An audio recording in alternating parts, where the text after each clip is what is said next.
name is Emily Pelland, and I'm a senior journalism student at Morgan State University in Baltimore. I'm a white student in a predominantly black institution, and I've had a deeper education than most people, I think. I grew up in Woodlawn, Maryland, in a row house community just outside of Baltimore City. I think it was mostly white, but I had both white and black friends there. I went to private school. I went to Lutheran school, so it was mostly white. My family is definitely all white, and big white family, and they were always very close, and we were very involved in the church community for a long time, and so I think that's really the drive for me to go to a private school for so many years. I knew early on about white privilege because we were the kids who had to pay tuition instead of going to public school, and public school always had this sort of elusive, dark overcloud of, you can't go there, it's scary, you won't get a good education. But I think I got a good education, I wish it could have been accessed by more people.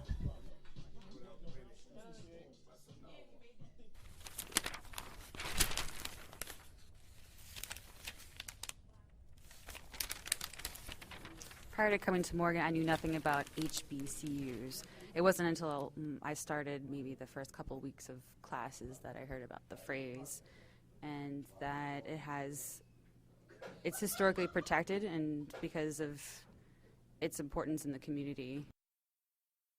I want to turn now to one of Donald Trump's supporters. Congressman Tom Marino is a representative from Pennsylvania's 10th District, and he joins us now from State College. Nice to see you, sir. I wasn't nervous to come to school. I think because I transferred so much and I just wanted to get in and out, I was just in it to get an education, and campus became more of a family than I realized. And even the professors are really, really pleasant. They're here to help students. Other students are really friendly too. I never had ever any incidences on campus in terms of race or sexual issues. I consider Morgan a family. I can't say that being white at a HBCU is akin to being black at a PWI, a predominantly white institution, because of white supremacy. That's the fact of the matter, is there's going to be this overlay of racism that echoes throughout a school. I know I've heard it, but I've ignored it, but I'm not the recipient of it, and I've never been the recipient of any sort of hateful words on Morgan's campus. I've learned a great deal about race and reporting after coming to Morgan, but ultimately, I think the most important aspect that I learned is how important a diversity in the newsroom is. Not only just people behind the camera, but making those decisions, producing, deciding whether or not something is completely racist or stereotypical or sexist on screen. I think diversity goes beyond just the skin type. It's also backgrounds as well. I would be a diverse aspect just because of my background at Morgan State. I'm a white female who goes to an HBCU, so I can be the liaison to say, yeah, I know when something is not representative at all of a major group of people.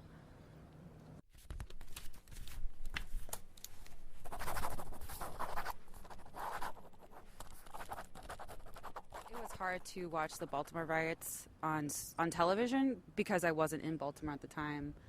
I was reporting in Selma, Alabama for a reporting project, and I realized how skewed images of African Americans are on screen, especially when they protest, and that becomes so out of hand.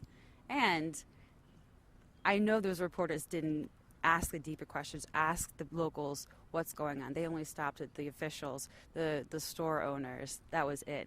Maybe some white people who were locals, but they didn't ask the people who were affected what it's like to live in Baltimore and why they're so upset. I came to Morgan because I wanted to become more attuned to other lives. I want to be a social justice documentary filmmaker, and in order to do that, I need to be open to other communities. And that has allowed me to become almost a liaison in a way I can go into a newsroom and be able to talk to executives and say, this isn't okay, or this is okay. I can go out and report and have a deeper understanding of what life is like as an African American, a bit more than other people who have gone to predominantly white institutions. That is a completely separate, isolated bubble, and it really is.